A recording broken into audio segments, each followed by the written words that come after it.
Pagsasaayos ng malakwebang sira sa ilalim po ng Maliko Road, panawagan pong gawing urgent. Para sa detalye, kasama natin Idol Joanna De Vera. 104.7 IFM Report.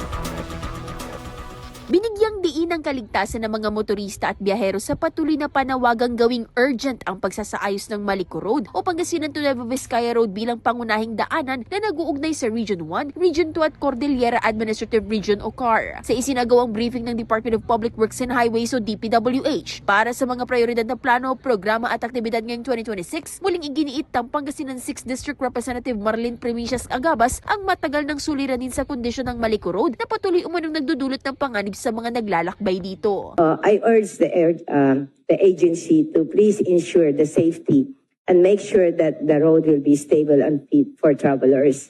Kasi po nakakatakot, pag dumaan ka na po doon, takot na takot ka dahil may cave-in na sa ilalim. May 1 meter na lang po yatang naiwan, but dumadaan pa rin po ang ating mga kapwa Pilipino doon dahil nga ho, sayang yung oras na matitipid, sayang yung krudo na matitipid.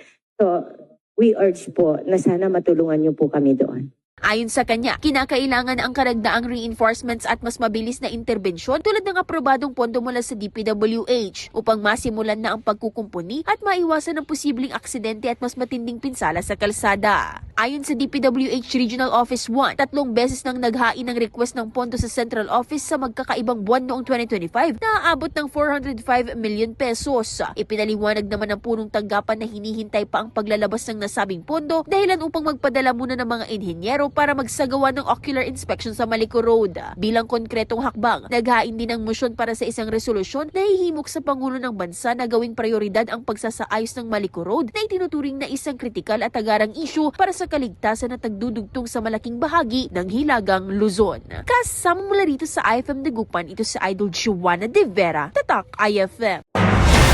IFM News. IFM News. IFM News.